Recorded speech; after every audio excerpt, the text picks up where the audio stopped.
కూడా లెక్క చెయ్యరు. కొంతమంది ఉన్నారు, ప్రభువుని అంగీకరించిన తర్వాత వారి వ్యాపారం ఆపేస్తారు ఆదివారం. అసలు ఆదివారం ఎలాంటి పని ప్రభు సన్నిధి, ప్రభు సన్నిధి. అక్కడ రాయబడింది చూడండి, విందుకు రమ్మని పిలిస్తే ఒకడు వర్తకమునకును ఒకడు తన పొలమునకంటే పనికి వెళ్ళాడు. ఇక్కడేమో ప్రభు విందును సిద్ధపరిచాడు. గొర్రెలను గొడ్లను ఎద్దులను వధించబడి ఉన్నాయి. అలాంటి విందు ఇక్కడ ఉంటే విందుకు రమ్మని పిలిస్తే వాళ్ళు ఏం చేశారు? నెపములు చెప్పి రా. ఇంకా చూడండి వాక్యంలో మనం గమనిస్తే లూకా సువార్త 14వ అధ్యాయం 16 నుండి 24 వరకు ఆయన అతనితో ఇట్లనేను, ఒక మనుషుడు గొప్ప విందు చేయించి అనేకులను పిలిచెను. విందు కాలమందు అతడు ఇప్పుడు విందు సిద్ధమై ఉన్నది, రండిని పిలువబడిన వారితో చెప్పుటకు తన దాసులను పంపాను. అయితే వారందరూ ఒకే మనసుతో నెపములు చెప్పసాగింది. మొదటివాడు, నేను ఒక పొలము కొని ఉన్నాను, వెంటనే వెళ్ళి దాన్ని నేను చూడాలి, నన్ను క్షమింపవలెనని నిన్ను వేడుకొనుచున్నా. మరి ఒకడు, నేను 5 జతల ఎడ్లు కొని ఉన్నాను, వాటిని పరీక్షించడానికి వెళుచున్నా, నన్ను క్షమింపవలెనని నిన్ను అడుగుచున్నానా. మరి ఒకడు, నేను ఒక స్త్రీని వివాహం చేసుకున్నా, అందుచేత నేను రాలి. 3 నెప. చూడండి, మొదటి వాడంట పొలం కొన్నాడంట. మా పొలము కొని చూడటానికి వెళ్తాడు. ఆలోచించండి, పొలము ముందు చూస్తేనే తర్వాత పంట. మా వాక్యం వినేటప్పుడు జాగ్రత్తగా వినండి, అడిగితే జవాబు చెప్పండి. చూడండి, అక్కడ నేను ఒక పొలము కొన్నాను, చూడటానికి పోతున్నా. పొలము చూసిన తర్వాతే కొంట, కొన్న తర్వాత చూడం, చూసిన తర్వాతే కొంట. మనం ఇప్పుడు ఒక వస్తువును కొనాలి, కొనేటప్పుడు కొని చూస్తామా, చూసి కొంటామా? చూసిన తర్వాతే. అంటే అతను చెప్పే నెపం సరి అయినది. ఒక పనికి మాల త్రాగుబోతూ తాగేటువంటి వ్యక్తిని మనం అడిగితే వాడు చెప్పే జవాబు సరిపడదు. ఏమంటాడు తెలుసా? డాక్టర్ కూడా వెంటనే మానుకోవద్దన్నాడు. మానుకుని చచ్చిపోతాం, ఒట్టిదే. తాకపోతే చచ్చిపోతాం, ఒట్టిదే. ఇది తాకపోతే ఉండలేదు, ఒట్టిదే. అది అబద్ధం, నెపము. తాగితే చచ్చిపోతావు అన్నది వాస్తవము. ఆమె తెలుసా? పాపం చేస్తే పాడవుతావన్నది వాస్తవం, చెయ్యకపోతే పాడవుతానని చెప్పేది అబద్ధం.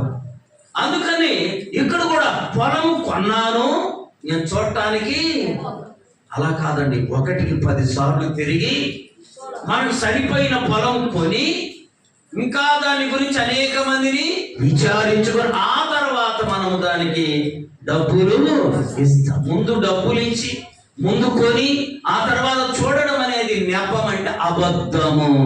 ఆమేన్. ఈ వ్యక్తి చెప్పేది అబద్ధం. పాపం చేసే ప్రతి వాణ్ణి కదిలిస్తే చెప్పేది అబద్ధమే. పాపం మానుకో అనగానే దానికి లోబడిన వాడు విందుకు వస్తాడు. అలా కాకుండా దానికి నెపములు చెబుతా. తెలుసా? నెపములు. రాత్రి ఎక్కడో వెళ్తున్నాను, రాత్రి ఒకడు, అయ్యా నువ్వేంది ప్రార్థనకు రాకుండా చక్కగా వచ్చావు 4 రోజులు, మళ్ళీ ఆగిపోయావు, ఏంటంటే ఈసీజీ తీస్తే కిందికి పైకి వస్తుందయ్యా, అప్పుడప్పుడు తాగుతుండాలా, అప్పుడప్పుడు ఆగిపోవాలని చెబుతున్నా. చూసారా? అంటే నీకు సరిపడినట్లుగా ఆ దానిని నువ్వు మంచుకోమా, నువ్వు నశించిపోతావని చెప్పేది వాక్యం.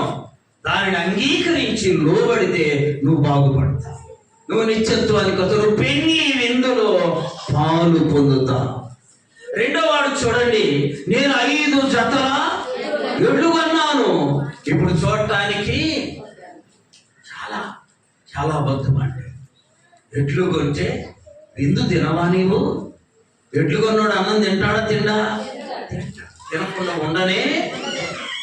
చూడండి, ఇతడికి ఒక నెపం. మూడో వ్యక్తి అంటున్నాడు, నేను పెళ్లి చేసుకున్నానయ్యా, నేను విందుకు. పెళ్లి చేసుకుంటే విందుకే? దేవుడు నీకు పెళ్లి చేసింది, దేవుడు నీకు భార్యనిచ్చింది, దేవుడు నీకు వివాహం జరిగించింది దేనికి? విందుకు రాకుండా ఉండువనా? విందులో పాలు పొందకుండా ఉండువనా?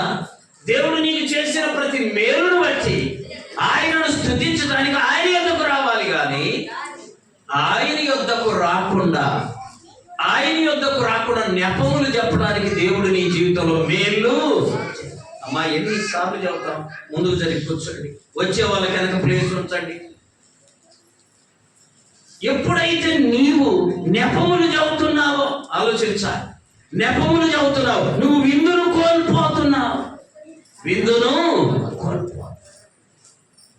కోల్పోయే వ్యక్తి పరలోకాన్ని కూడా చెప్పాలి. మాయ్ నువ్వు ఎక్కడ కూర్చుంటావు కదా, ఆడెందుకు కూర్చున్నావు? రమ్మా, ముందుకు రమ్మా. జ్ఞానం లేని మనుషులు అయిపోతాం.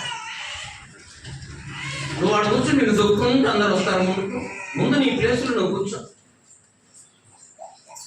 విందు కోల్పోయిన ప్రతి వ్యక్తి ఏం కోల్పోతున్నాడు? పరలోకం కోల్పోతున్నాడు. అది తెలుసుకోవాలి. చాలా మంది అది తెలుసుకోవాలి. దేవుడు నిన్ను ప్రేమించి నీకు ఒక కవిగిట ఒక భార్యనిస్తే నువ్వు విందును కోల్పోమనే దాని అర్థం. విందుకు వచ్చి ప్రభువుని ఏం చేయాలి? దేవుని యొక్క పరిశుద్ధ గ్రంథంలో 3 రకాల అబద్ధాలు చూశా, 3 రకాల నెపములు చూశా. నువ్వు కూడా నెపం చెప్పే వ్యక్తిలో ఉన్నావేమో. నిన్ను నీవు పరీక్షించుకొని గొర్రె పిల్ల విందుకు నీవు రావాలి. గొర్రె పిల్ల విందుకు నీవు రావాలి. గొర్రె పిల్ల విందులో నీవు పాలు పొందాలి. ఇక్కడ ఏమేమున్నాయి? ఎద్దులను దూడలను వధించబడి సిద్ధము చేసేవాడు. అంటే వాక్యమును హృదయపూర్వకంగా వింటే నీ హృదయము తృప్తిగా ఉంటుంది. ఆమేన్. చూడండి, 65వ కీర్తనలు 65 మా చదువు 4వ చరణంలో నీ ఆవరణములో నివసించున్నట్లు నీవు ఏర్పరచుకొని చేర్చుకొనువాడు ధన్యుడు.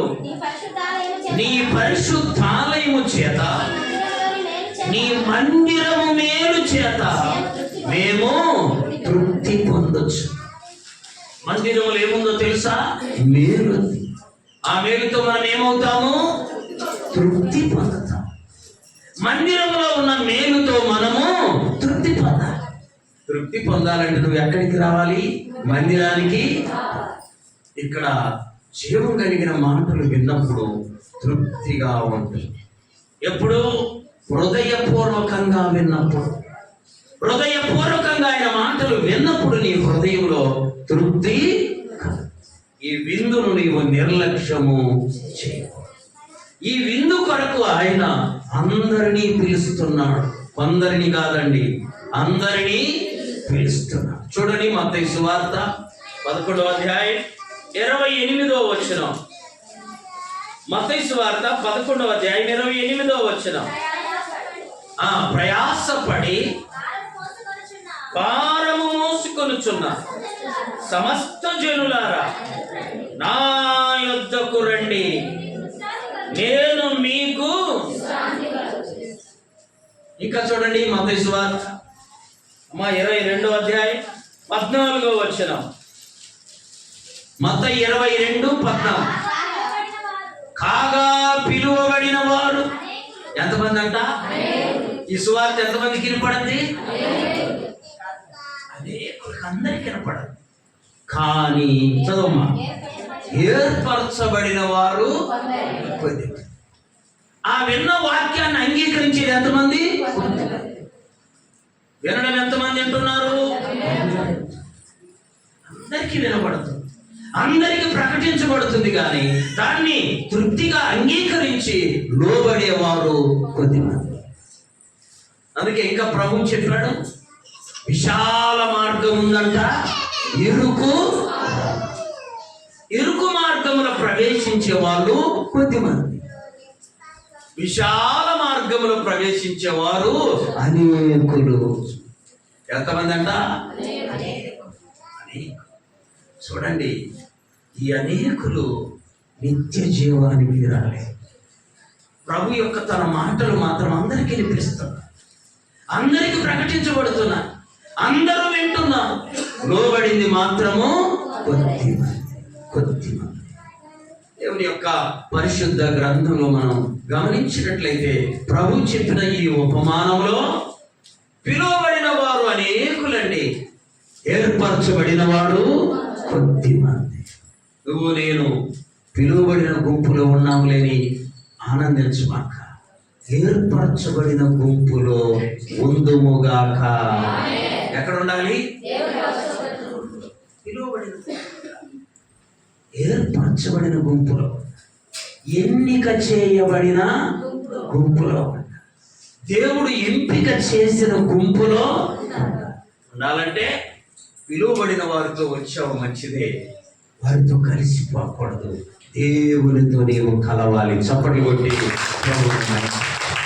దేవునితో నీవు కలిసినప్పుడు, దేవునితో నీవు అంటుకట్టబడినప్పుడు నీవు ఎన్నిక చేయబడిన గుంపులో. చూడండి, దేవుని యొక్క పరిశుద్ధ గ్రంథంలో మనం గమనిస్తే ఆ పిలువబడిన గుంపు అనేక మంది ఉన్నారు, దేవునికి లోబడిన గుంపు కొద్ది మంది అయిపోయారు. అయితే ప్రభు ఇంకా తన సహనాన్ని, తన ఓర్పును కొనసాగిస్తూ ఇంకా సువార్తను చేస్తూనే ఉన్నాడు. అనేక మందిని లేవనెత్తుతున్నాడు, అనేక మందిని విరివిగా తన మాటలు ప్రకటించడానికి సిద్ధపరుస్తున్నాడు. సువార్త అన్ని చోట్ల ప్రకటించబడుతుంది, కానీ నేటికి కొంతమంది మార్పు చెందడం లేదు. అయితే మారిన నీవు నేను ప్రభు విందులో ఉండడానికి సిద్ధపడుదుముగాక. ఆ ఎత్తబడిన గుంపులో నువ్వు నేను ఉన్నట్లయితే ఆ విందులో పాలు పొంది ప్రభుతో పాటు ఏడేళ్ళలో పరిశుద్ధులకు విందవుతుంది.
దేవుని నామానికి మహిమ కలుగును గాక. చూడండి, గొర్రె పిల్ల విందు చూసా. 4వ మాట మనం చూద్దాం. చూడండి, దేవుని యొక్క పరిశుద్ధ గ్రంథంలో గొర్రె పిల్ల వివాహ మహోత్సవం. ప్రకటన గ్రంథం 19వ అధ్యాయం 7, 8 వచ్చిన. అప్పుడు గొప్ప జన సమూహపు శబ్దము, విస్తారమైన జలముల శబ్దము, బలమైన ఉరుముల శబ్దమును పోలిన ఒక స్వరము, సర్వాధికారియు ప్రభువునకు మన దేవుడు ఏలుచున్నాడు, ఆయనను స్తుతించుడి. ఆ గొర్రె పిల్ల యొక్క వివాహ మహోత్సవ సమయము వచ్చి. ఇది గొప్ప మర్మం అండి, కొంచెం జాగ్రత్తగా వినండి. భూమి మీద దేవుని బిడ్డలందరూ ఆయన సంఘమై ఉన్నారు. ఎన్ని పేర్లు పెట్టుకున్నా, రకరకాల పేర్లు పెట్టుకున్నా, సంఘములో ఉన్న భూమి మీద ఉన్న ఆయన ప్రియులందరూ ఒకే ఆయన యొక్క సంఘం.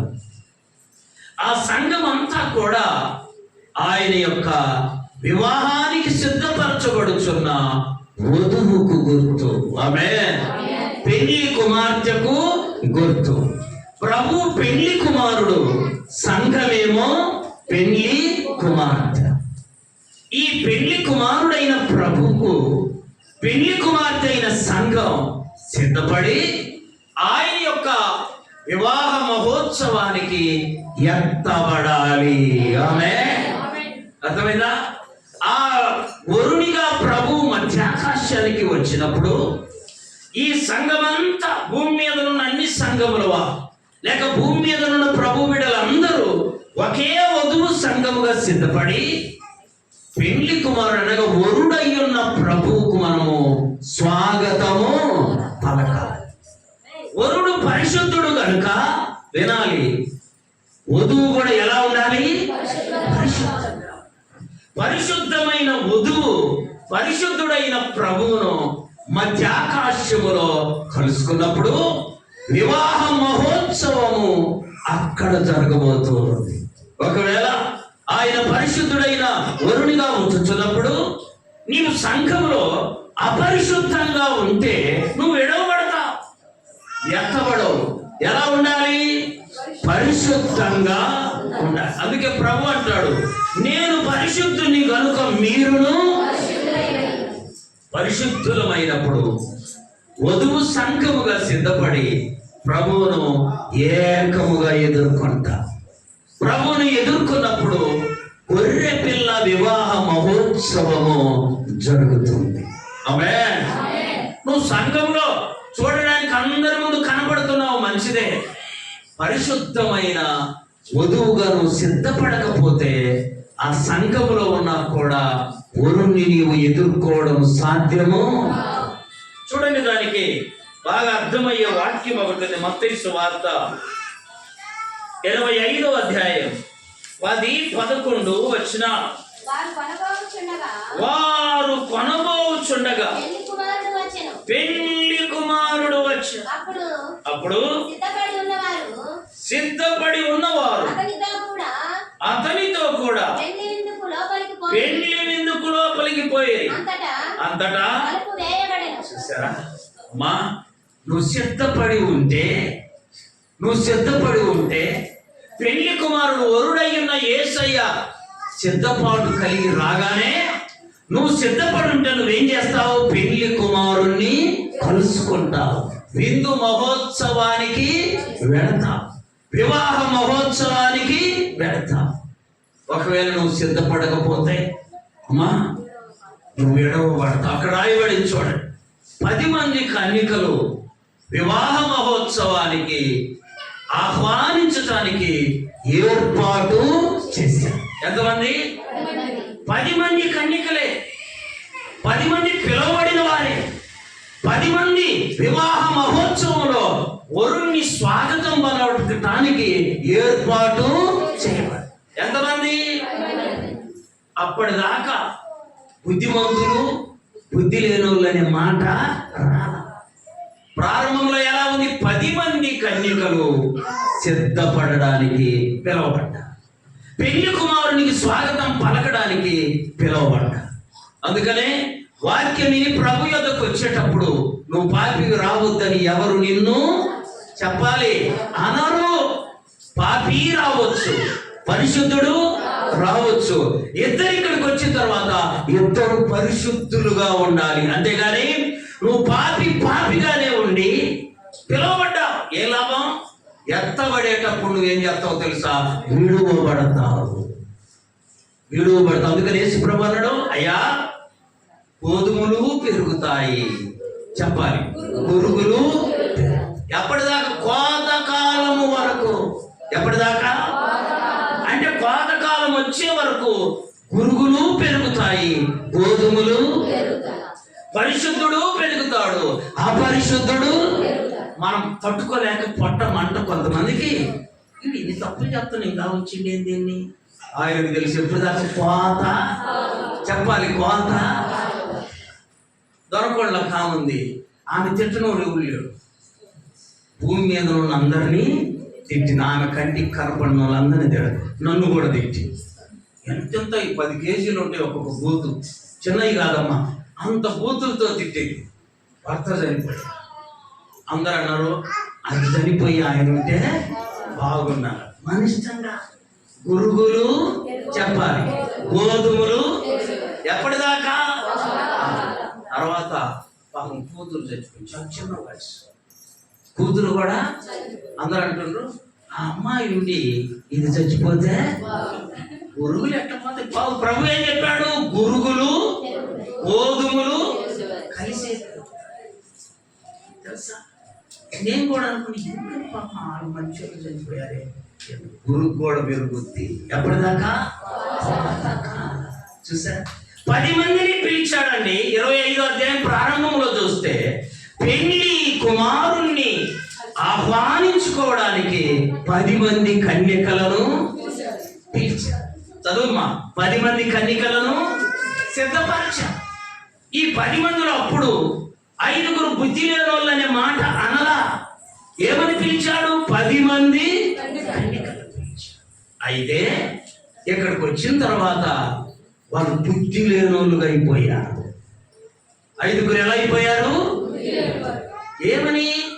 ఇంటి దగ్గర పెళ్లి కుమారుని ఎదుర్కోవడానికి బయలుదేరినప్పుడే అక్కడ ఏమేమి కావాలో, ఆ వివాహ మహోత్సవానికి ఎలా ఉండాలో, ఎలా ఉంటే పెళ్లి కుమారుణ్ణి ఆహ్వానించగలమో సిద్ధపాటు కలిగి అక్కడికి రావాలి. కొంతమంది అమ్మా చచ్చిపోయేదాకా సిద్ధపాటు రావు. ఎప్పటిదాకా? గమనించండి, పెళ్లి వివాహ మహోత్సవానికి పిలువబడితే వచ్చారు, దీపాలను వెలిగించారు. ఇప్పుడు చూడండి, 5 వెలిగించారా? 10 మంది? 10 మంది. 5 బుద్ధి కలిగిన వాళ్ళు వెలిగించి, బుద్ధి లేని వాళ్ళు అట్లేదు. 10 మంది చాలాసేపు చూశారు. అమ్మా, పెళ్లి కుమారుడు రావడము. ఇప్పుడు గమనించండి, పడుకున్నారు. వాళ్ళు ఏం చేశారు? ఎంతమంది పడుకున్నారు? 5. లేగిస్తే బుద్ధి లేని వాళ్ళు మిగిలిపోతారు. పడుకోవడం ఎంతమంది పడుకున్నారు? 10 మంది వచ్చారు. 10 మంది దివిటీలు వెలిగించారు. 10 మంది పెళ్లి కుమారుడు ఆలస్యమైనందుకు 10 మంది పడుకొని నిద్రపోయారు. ఇప్పుడు మొదలవుతుంది చూడండి. ఇదిగో పెళ్లి కుమారుడు. చదవమ్మా, అర్ధరాత్రి వేళ ఇదిగో పెళ్లి కుమారుడు అతనిని ఎదుర్కొన రండి అని ఒక కేక వినబడి. ఇప్పుడు చెప్పండి, ఎంతమందికి వినబడింది? అంతేనా? బుద్ధి లేని వాళ్ళు చెవులు ముంచుకున్నారు? లేదు, అందరికీ. అందుకని దేవుడు పనికి మానవుడు ఉంటాడు మనతో, చెడ్డోడు ఉంటాడు మనతో, అపరిశుద్ధుడు ఉంటాడు మనతో, దొంగ ఉంటాడు మనతో, వ్యభిచారి ఉంటాడు మనతో, తిట్టుబోతోడు ఉంటాడు మనతో, అన్యాయం చేసేవాడు కూడా. ఈ వాక్యం ఎలా ఉంచండి, ప్రకటన గ్రంథంలోకి వెళ్ళండి. చివరి అధ్యాయం, ప్రకటన గ్రంథం చివరి అధ్యాయం 11వ వచనం. కాలము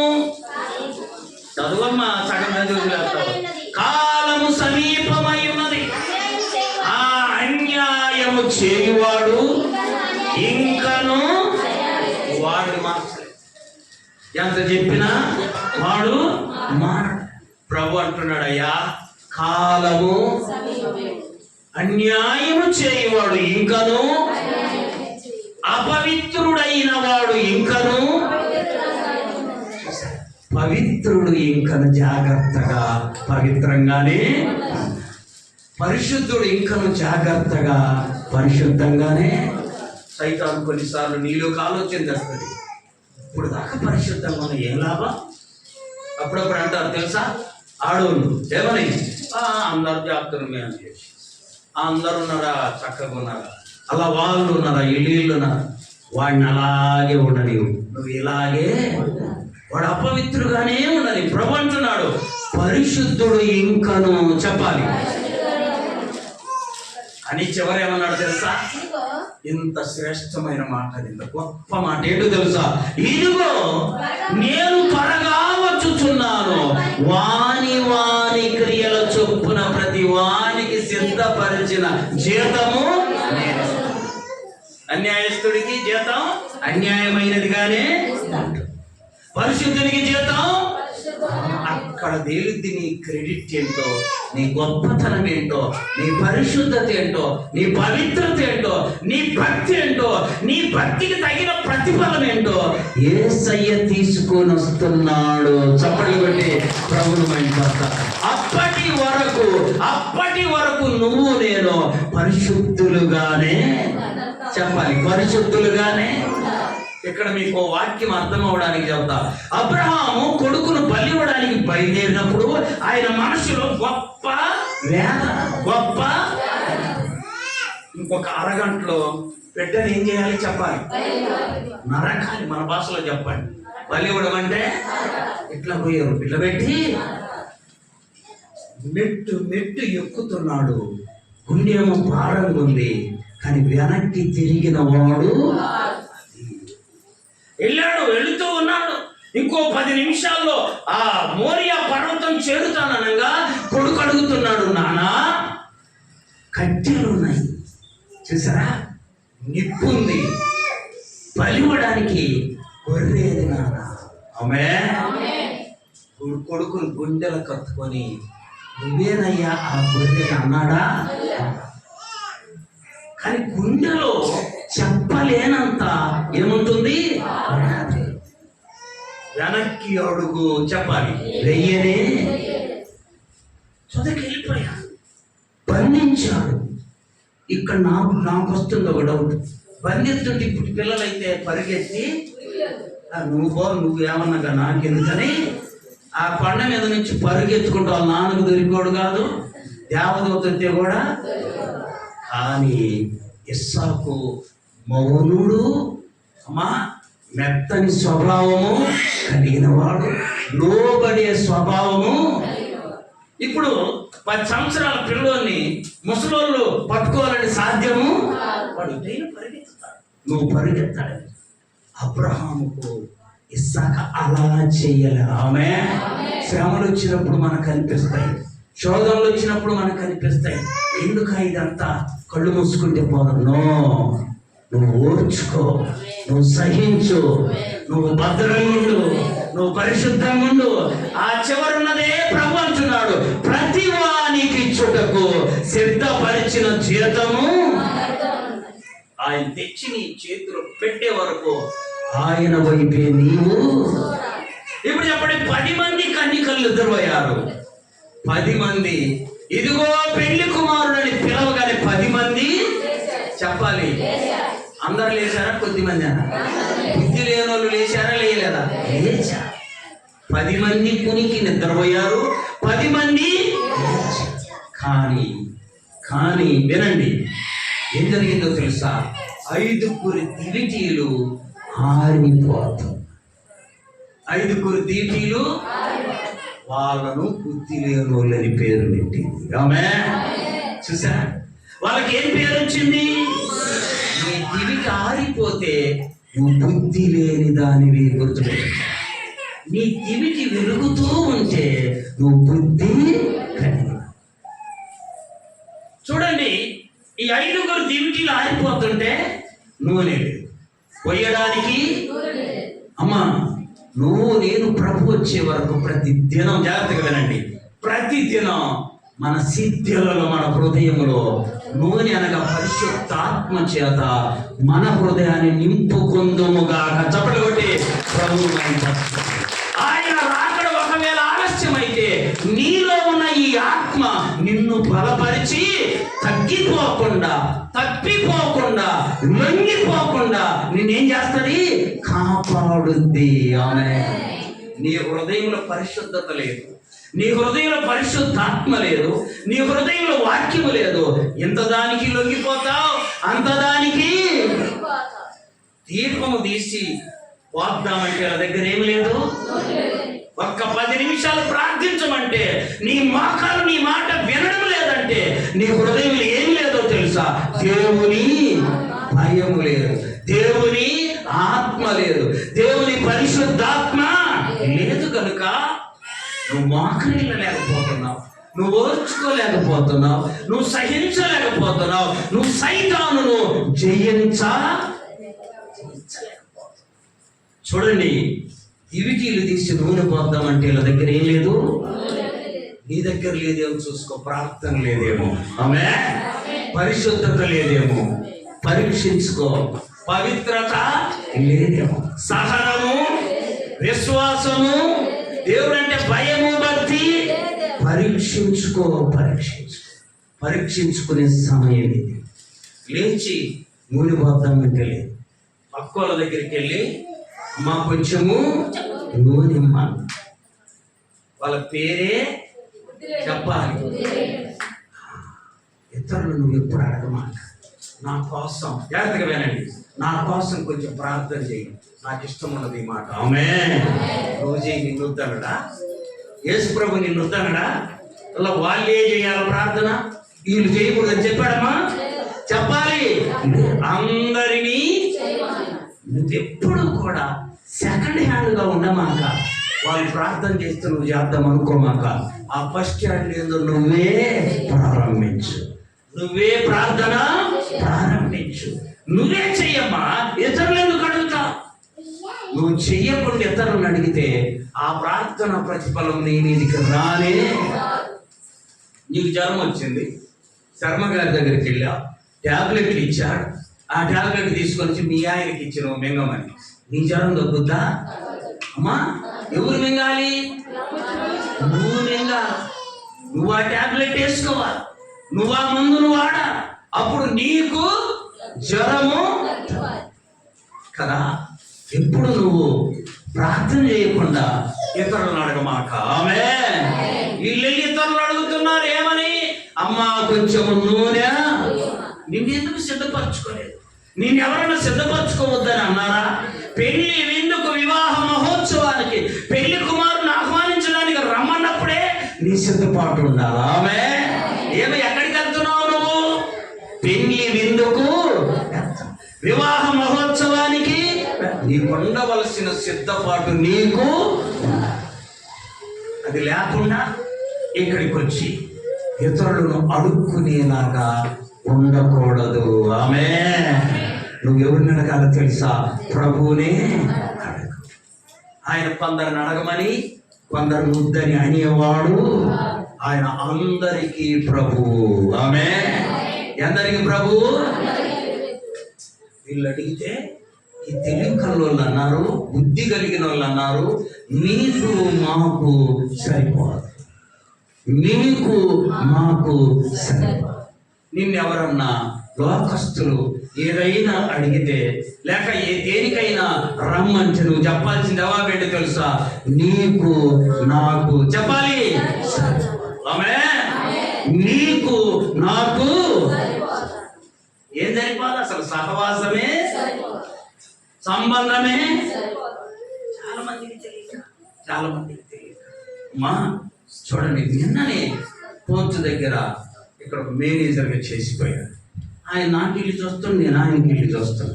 ఇదివరకు పరిచయం ఉంది, ఆయన కాదు. ఆయన మెసాలు తీసేసాడు, నేను కూడా.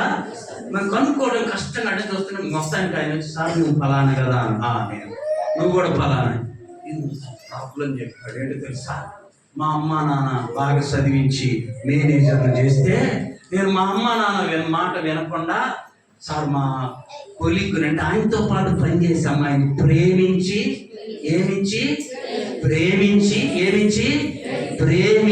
చేసుకున్నాడు.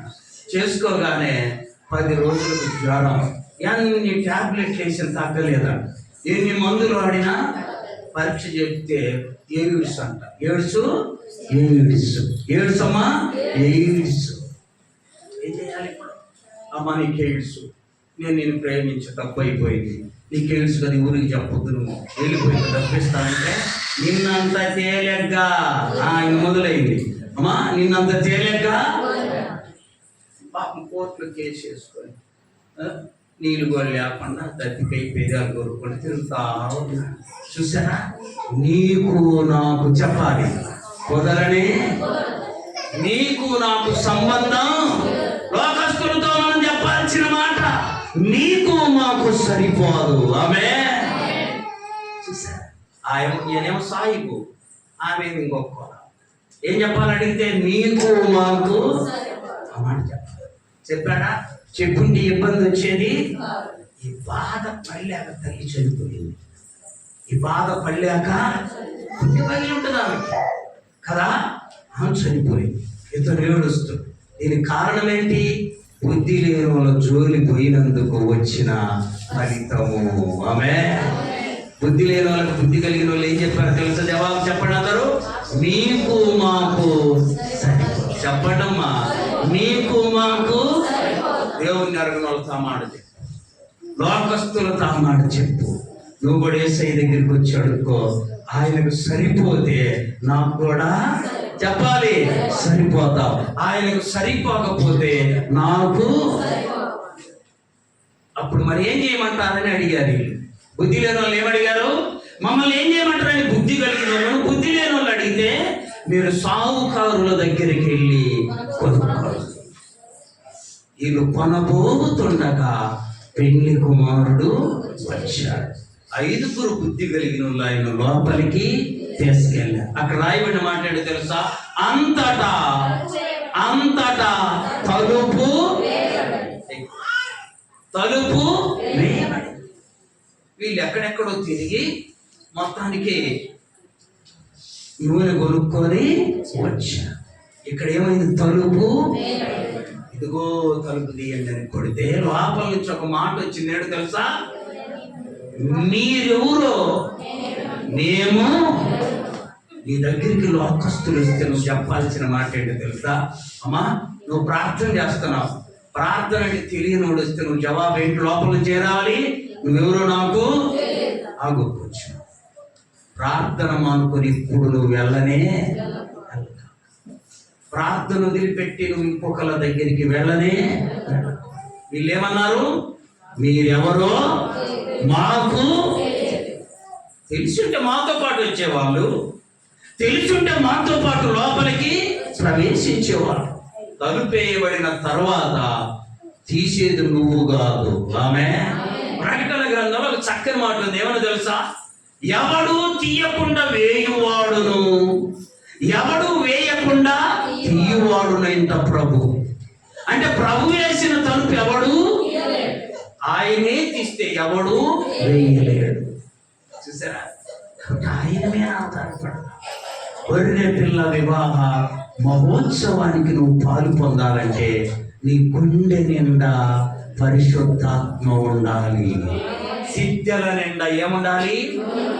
నీ గుండె నిండా ఏముండాలి? దేవుడు అంటే భయము, భక్తి, పరిశుద్ధత అన్నీ నువ్వు సిద్ధపరచుకుంటే ఆయన రాగానే ఆయనతో పాటు వివాహ మహోత్సవానికి లోపలికి. నీలో సిద్ధపాటు లేకపోతే లోపలికి వెళ్ళదు. తలుపు వేయబడి తర్వాత వచ్చి నువ్వు ఎంత కొట్టినా తలుపు తీసేవారు ఎవరు?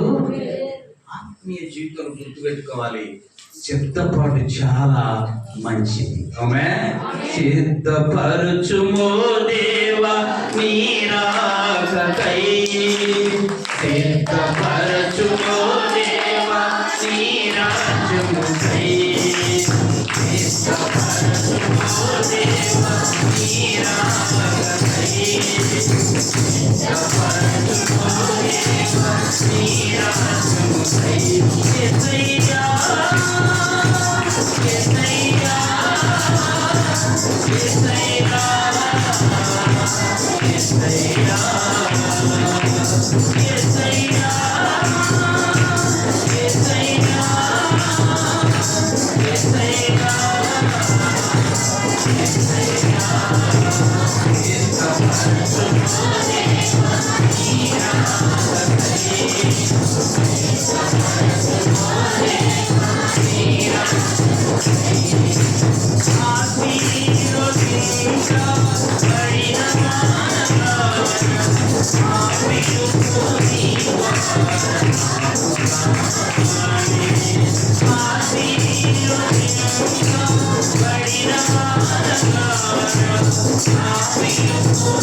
వినాలి. మెరిసేవని బంగారము. ఆ మెరుపును చూసి మోసపోవాలి. చాలా బాధ వేసింది. నేను ఆయన బాధపడ్డాను. సార్ ఎవరికి చెప్పగలరు సార్? నీకు కాబట్టి చెబుతాను. నేను అనుకున్నా. ఇప్పుడు ఎంతమందికి చెప్పినా? 100 మందికి చెప్పాను.